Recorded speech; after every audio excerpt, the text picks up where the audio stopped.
It's the final push of the championship weekend. It's either make or break. And I got 10 names you're going to want to stream this weekend on today's action packed episode of Locked On Fantasy Baseball.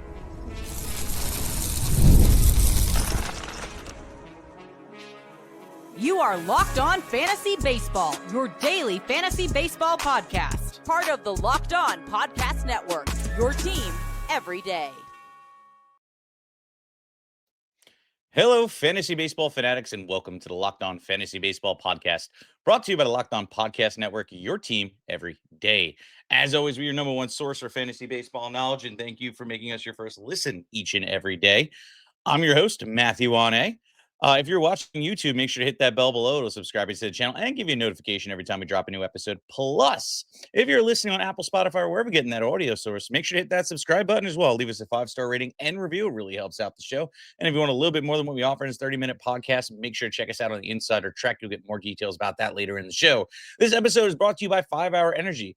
Enough with the boring, flavorless caffeine. It's time to give your caffeine a flavor upgrade with 5-Hour Energy shots. Go to www.5hourenergy.com or Amazon today. So look, I got a great show for you today. I'm actually pretty pumped.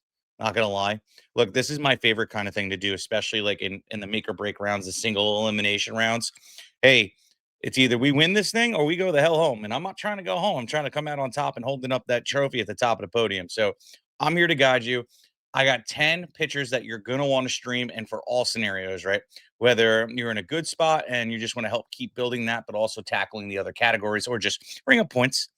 And I also got guys that if you're in a desperate position and you need to run up like the strikeout category or the wins categories or the quality starts categories, I got guys you could take shots on that possibly get lit up and implode your ERA even more, but will come out on top with those possibly at least in those stat categories, right? So those are the scenarios and the avenues, unfortunately, you kind of have to take to pretty much win a matchup. So we're gonna get into it. Like I said, I got 10 great names, and we're gonna start off with Jeffrey Springs of the Las Vegas Athletics. Now, my guy's 35% owned, and quite honestly, it's not a bad matchup. It's not a great matchup. It's one of those things where actually, I apologize. It is a great matchup.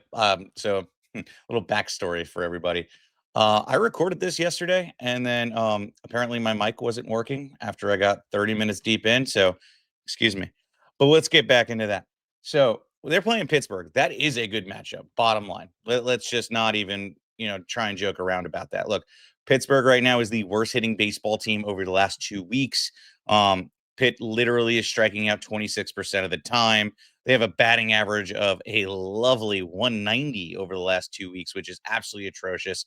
An OPS of legitimately 563. It is the worst hitting baseball team in town. They're hitting ground balls 47.4% of the time and barely hitting some pop flies. So that's the thing. And they're barreling only 4.6% over the last 2 weeks. They're in a spot where, he is a good ad for you. Doing it tomorrow. So again, against our regular schedule because of what happened earlier. So you'll still have time to pick him up after hearing the show. And just a little bit of path for success for Springs, not just the matchup and the talent that I think Jeffrey Springs in, but let's get into the nitty gritty why I feel that way. So he has a 20.5% strikeout rate and a 6.3 walk rate. You mix those two things together, he's having success getting guys out at the mound and not really putting guys on base, getting himself in trouble. He's right at league average. So he should have some success on the mound and be able to get himself in a position for success and be able to keep that ERA down, especially against a putrid hitting Pittsburgh Pirates. On top of that, the FIP is at a 395, which is still assuring it's not showing off or really describing, hey, this is the ERA we've seen over the last 2 weeks because he's posting a 5. It's really more of like a 395. And the xFIP is a 416, still much lower than his actual ERA and a little bit above, league average, but still not atrocious. Now, let's go into this. He's producing ground balls. I think there's room for improvement, only 34.8%. But again, the way that Pittsburgh is hitting ground balls, I think that this rate is going to go up after the start. Then we look at, how often he's giving up home runs to fly balls, only 10.5%. That's literally right on league average. So he's going to be fine. It's an average pitcher in that category.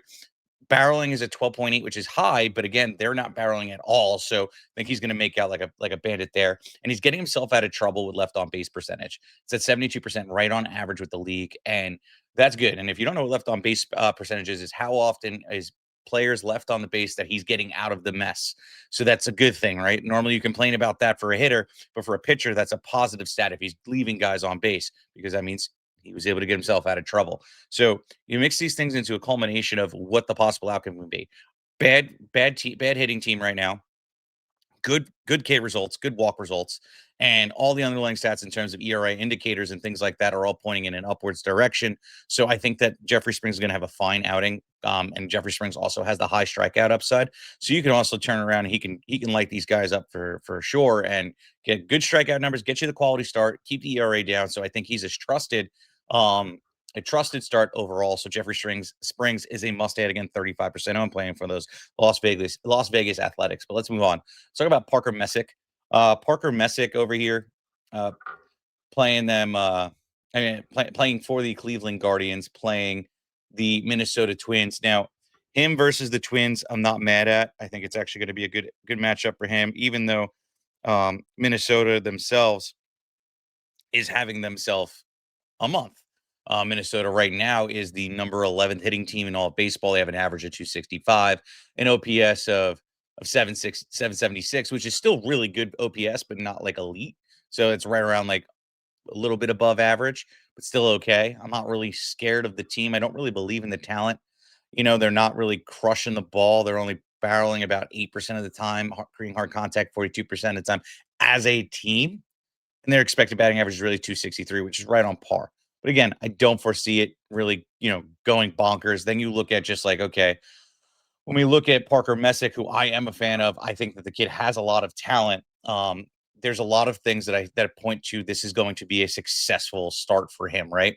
So Messick has a 16.3% strikeout rate, which is great. Obviously below average, it's 22.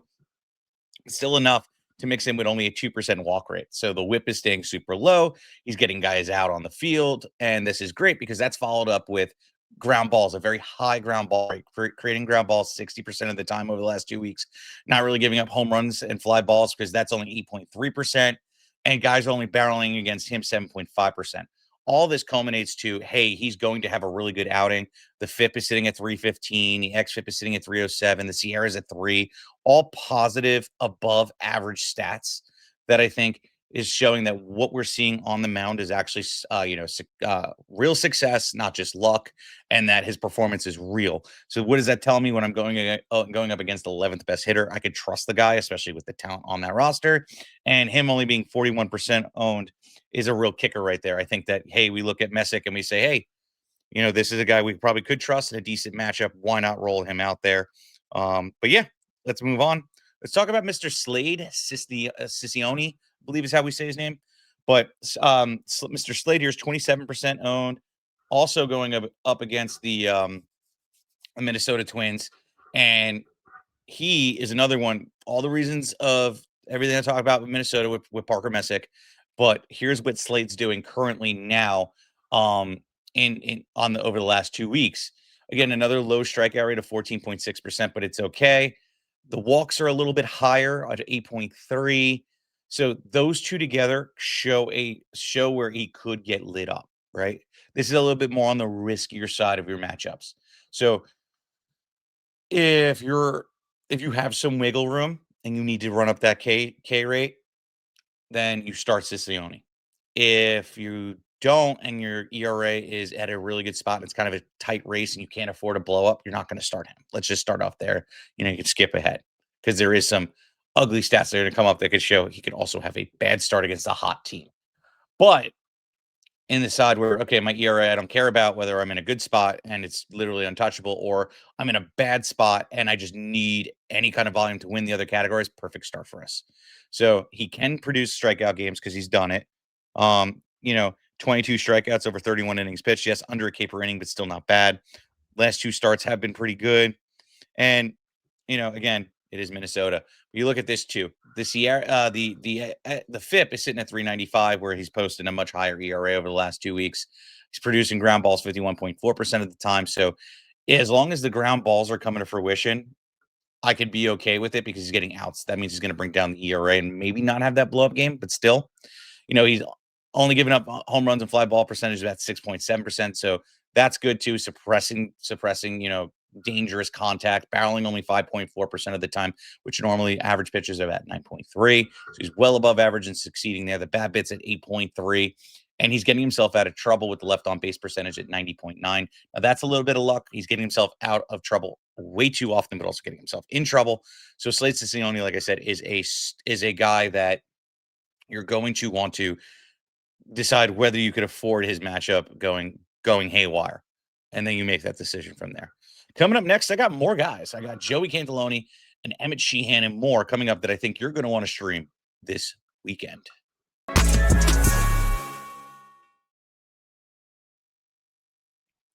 This episode is brought to you by Zippix Toothpicks. Whether you're looking for nicotine, a satisfaction, or an energy boost, Zippix has you covered with their nicotine and caffeine-infused toothpicks. For nicotine users, Zippix provides a discreet way of satisfying cravings, hand-to-mouth habit without vaping or smoking. Zippix can be a helpful tool as you reduce your dependency on vaping. Available in 6 great flavors, 2 milligrams and 3 milligram nicotine options. And if you need an energy without the crash, their caffeine toothpicks are a game changer. I've used the caffeine toothpicks before and getting to meetings, long drives, and so much more. Because honestly, dude, they work like they work. I decided to put one in my mouth about 10 a.m. I didn't go to sleep until about 2. So they are good. Trust me. So go to zippixtoothpicks.com. Use the code locked on for 10% off your first order. It must be 21 years or older. Warning, nicotine is an addictive chemical. That's zippixtoothpicks.com. Promo code locked on. Zip more, smoke less with Zippix Toothpicks. Hey, you want a little bit more than what we offer in this 30-minute podcast? Make sure to get in on the action over at the Insider Track. Look, season's over. You're gonna want to get starting to prepping for 2026, and we got you covered. Rankings are coming, prospect rankings are coming, sleepers, breakout balls, so much more that are going to be around the corner. Can't wait to get into them. 2026 is gonna be another shot at your league, so get in on there. Links in the description below. But let's get back into the show. So, like I promised, Joey Cantillo, the Cantaloupe himself. The Cantillo is about 25% owned, and quite honestly, I'm digging him. So let's get into what his matchup's going to look like, what we expect to see from him in his upcoming start. So he's also playing for the Cleveland Guardians and another guy that's going to pitch against Minnesota on the 21st. So let's see what's going on. He is again 25% owned. Cantillo here is I love saying his name. I'm just going to call him the Cantaloupe. But anyway, the Cantaloupe here actually has a good strikeout rate with a good walk rate. He's striking out guys 20.5%. It's right under average in terms of strikeouts. 5.5% walk rate, which is fantastic, overperforming the league average at 6.6. Mix those two together, like I've been explaining this whole episode. You have good strikeout rate with walks. This is proponents for success at the mound. Then you mix in what his FIP looks like. That's a 289 with an XFIP of 390. The Sierra is sitting at 407. Everything kind of lining up for a good start against a team that, again, even though they're 11th best hitting team this and over the last 2 weeks, what he's doing out on the mound is real, and we don't have to be too scared against a team that I feel is under talented. He just handled Detroit, went 5, gave up only one, had a 1.8 ERA with a 1.2 WHIP. Week before that, Kansas City. No earned runs. Week before that, Boston. Like, he is getting the business done in real matchups. So can I trust him to go out there this week in a pinch? Absolutely. Cantillo is having success there, and the underlying stats support it. He's also right on the league average with ground balls at 42.6%. Great stat right there. So not only is he getting strikeouts, not giving up walks, but he's producing ground balls would lead to easy outs. The home run to fly ball ratio is also great at 4.8%, well better than outperforming league average, let's say it that way, at 10.7%, where he's now at 4.8. Things are looking really good in those regards. And now, hey, here we are. He's not giving up home runs. He's producing the ground ball. He's not walking guys, and he's striking out guys. This is priming to be a great start. On top of that, only allowing guys to barrel 9.3% of the time. This is great. Bad bits sitting at 22.6%. And here's the other kicker. He's getting himself out of trouble and leaving guys on base more than he's not. Now it's an overperformance, and there is some negative regression coming. So yeah, can he give up a run or two? Absolutely, but he's able to handle the business, not falter under pressure. 96.2% left on base percentage, fantastic overall stat for us. I think that Cannelloni is primed for a good outing against Minnesota. So why not do it? Let's get him in your lineups. Now, let's talk about Emmett Sheehan here of the Dodgers. So Sheehan is sitting at 49% owned, and I feel like he's going to be a good start this weekend. Sheehan is playing San Francisco, another good matchup, and we'll get into that now. So what San Francisco's doing, they're about the 16th best hitting team in the league. Over the last 2 weeks, they have a batting average of 224, which is putrid, and OPS of 675. And those two stats together telling me, hey, this is a good matchup for Emmett Sheehan, a guy that loves to strike guys out and be productive over at the mound. You know, these are all things that were when you start looking and breaking down the matchup, you start breaking down what could the possible outcomes be. This is the things we look at. On top of that, Emmett Sheehan is striking out guys 33.3% of the time with a team that has an OPS that low and a batting average that low. He is going to have a field day against them. Now, yes, he's walking guys quite often, 9.1%, a lot higher than a league average. League average is 6.6. And this is the trouble we can get into with Emmett Sheehan, but I'm okay with the high whip as long as I'm getting the strikeout numbers, the win, and the ERA, which again, he plays for the Dodgers. So, that's going to happen. He's, just crushing in those regards. The Sierra's at 3 on the dime. The FIP is at 315. The XFIP is at 307. Everything is supporting, you know, the performances. Obviously there could be some negative regression in the ERA category, but he's still above league average by far. And even if he walks away with a 3 ERA in this outing, are you really mad? That's a good outing for starters. And then if mixed with the high strikeout potential, so like 7 strikeouts in his last outing against the Phils, 9 strikeouts against Colorado, 6 strikeouts against Pitt, 10 strikeouts against Cincy, 7 strikeouts against Colorado, like he is a high strikeout producer. So Emmett Sheehan should just be in your lineup regardless, no matter what the scenario is. But I think you'll even be able to trust him in a scenario where he's going to be able to, keep that ERA just fine. On top of that, he's producing ground balls at a really good rate. Not league average, not better than league average, just below it at 39.5. League average is 43.8. And you know what? That's still a good enough time, especially with the strikeout rate can compensate for the ground ball production. But at least, we look at it and we go, we have a route to see good ERA. Then we look into the home run fly ball percentage, right?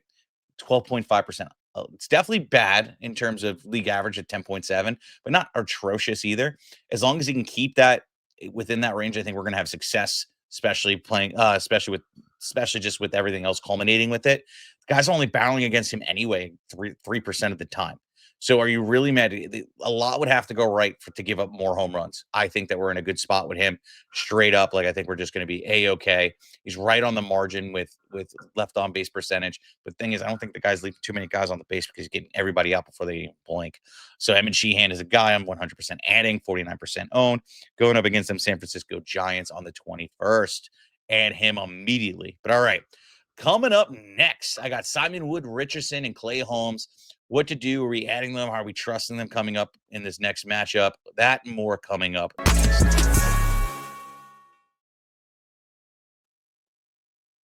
This episode is brought to you by Prize Picks, the daily fantasy app where making the right call can actually pay off. You and I make decisions every day, and put on Prize Picks, the being right is cashing in. With football back, Prize Picks is the simplest, fastest way to get in on the action. Just pick more or less than 2 to 6 player projections, and you can turn real takes into real money. All in less than 60 seconds. I've been playing Prize Picks lately, and it's so much fun. The way to stay locked in on for the season. I love checking out projections of Josh Allen more or less than 270 yards, or Saquon Barkley for more or less than 1 rushing touchdown, which that one's a lock. And the best part, even if your pick misses, Prize Picks invented the flex play, so you can still double your money. Download the Prize Picks app today and use the code Locked On MLB to get $50 in lineups after you play your first $5 lineup. That code is Locked On MLB for $50 in lineups after you play your first $5 play. Prize Picks is good to be right. And okay, time to fuel up and turn up with 5-Hour Energy Transfusion. This grape ginger lime flavored shot brings the iconic taste of the golf course and favorite non-alcoholic boost. Perfect for sinking birdies or making great memories with friends. It's a hole-in-one for your energy game. Whether you're out at the course or just need a little pick-me-up through your day, the 5-hour energy transfusion delivers the clubhouse flavor, and you'll love it without leaving the green. Golf is all about good times with good people and good flavors. The ginger lime flavor of 5-hour energy transfusion gives you the best part of the clubhouse go to without leaving the course or chasing down that bevy cart.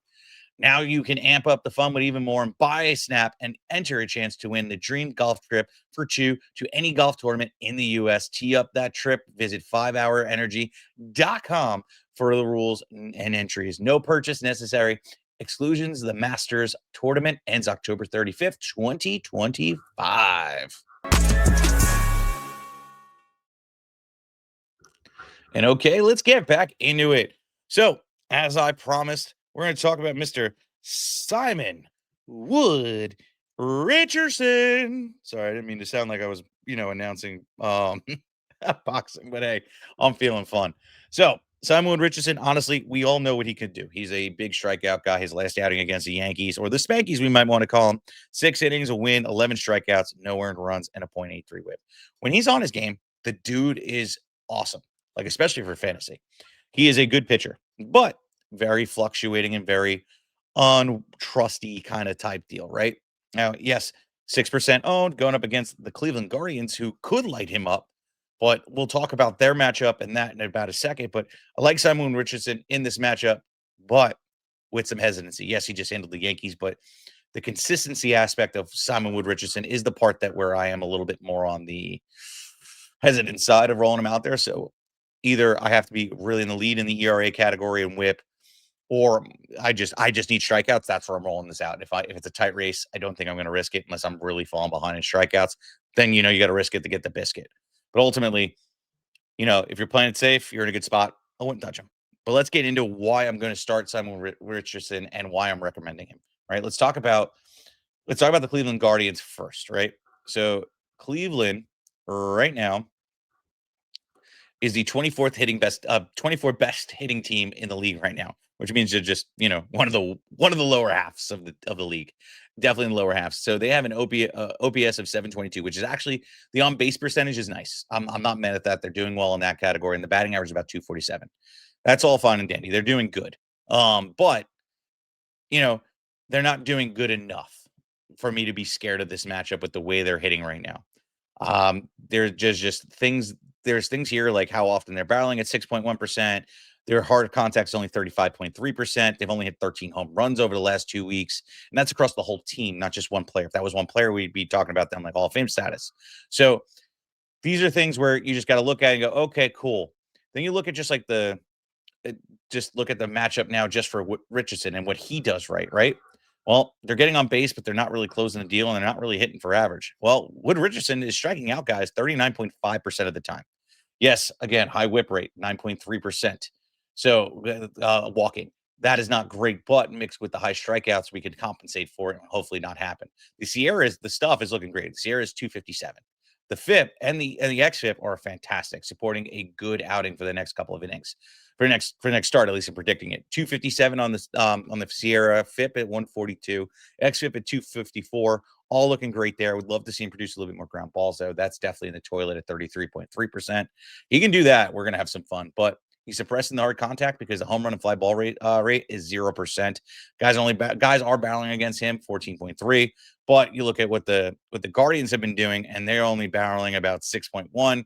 So I don't know if they're going to be able to take advantage of Simon Richardson and his underperformance in that category.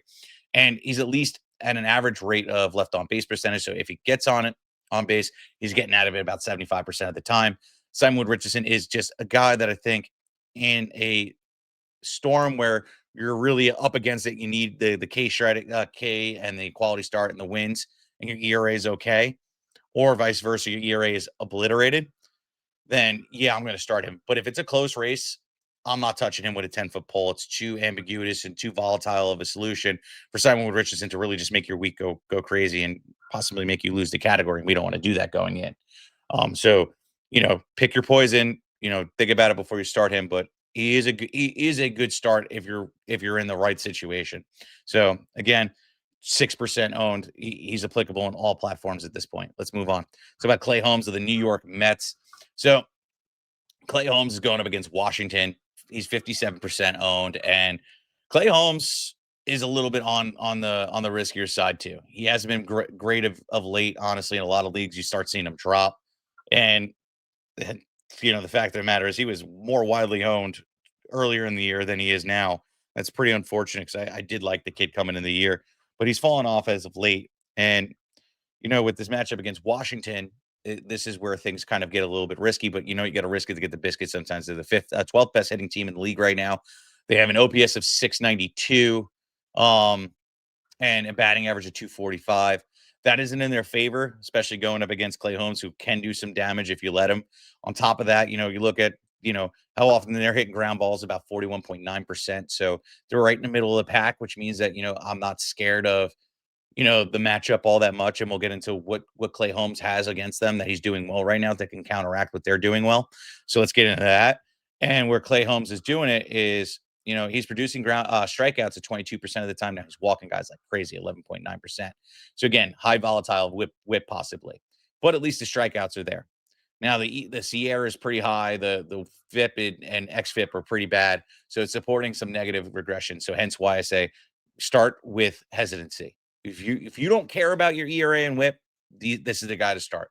Possible, 5-6 strikeout game. Maybe he puts it all together against them and he gets a quality start too.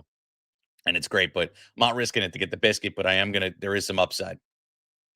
He's producing ground balls 41.7% of the time. With the way they're hitting ground balls, it's going to be pretty much level peg. He has given up home runs, unfortunately, but they're not really hitting home runs. So we're kind of okay with that. Washington on the week has 16, a little bit of like almost league average. So I'm not mad at it. And that's as a team over the last 2 weeks. It's really just 8-8. But he's able to get himself out of trouble at least with a left on base percentage of 69.3. So again, risky start for Clay Holmes, but a guy that I'm going to feel confident rolling out there because I don't care about my ERA whip at that point. I just need a shot at wins and quality starts, and at least I can walk away with strikeouts. It's all about managing expectations and trying to manufacture a win.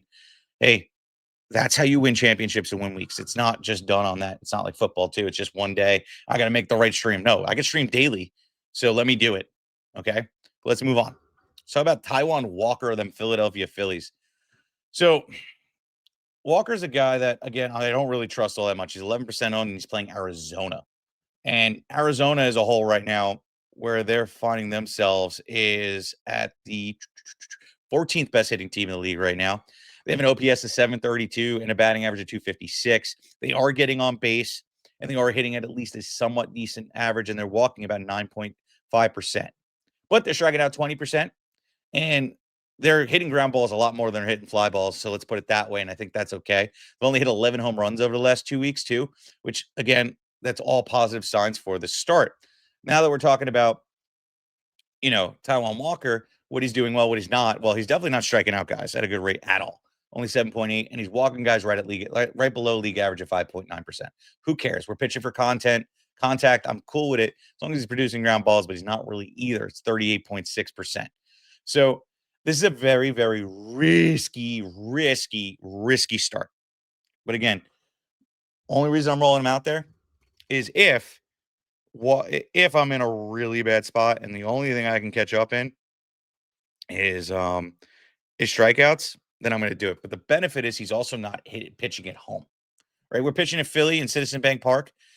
The ball will travel and will go out will go out. But at least in Arizona with the humidor, a little bit bigger park, not pretty much a level peg park, Walker might be able to have a little bit more success. Again, the team isn't my favorite. I don't think the talent's there. They pretty much just like sold out, and you just got Corbin Carroll there. I'm not really caring about the whole team as a whole. I think if Walker can get past the top end guys, the rest of the matchups should be smooth. And even if he goes 4, he gets you 2-3 he gets you 3-4 strikeouts, you have had a good day. He gets you anything more, great. He blows it up, who cares? Because you're not starting him if you have good ERA. I'm not doing it. Not touching him with a 10-foot pole. All right, so I'm out of time, but I will give some honorable mentions. Yu Darvish, pretty good matchup, and so is Jack Leiter. I always like to start Jack Leiter. Mind your matchups. Look at the team's OPS, the opposing team's OPS. Look at the team's average before you start somebody. And the equation is going to be good. I think that we're just going to have to pick and choose our matchup over the weekend, but these are guys that I'm looking to start depending on the circumstance. So good luck, guys. Hope you win your championship. I hope we helped you guide there. And please like, subscribe, comment, rate, review, do everything you can to share this show because we truly love bringing it to you each and every day. And don't forget that, where'd this go? Here we go. Thank you for making Locked On Fantasy Baseball your first listen each and every day. For your second listen, check out the all-new Locked On MLB Game Night. Every game, every night, all season long. Get local analysis on a national scale. Find MLB Game Night on Locked On MLB on YouTube or wherever you listen to your podcasts. Peace out, guys.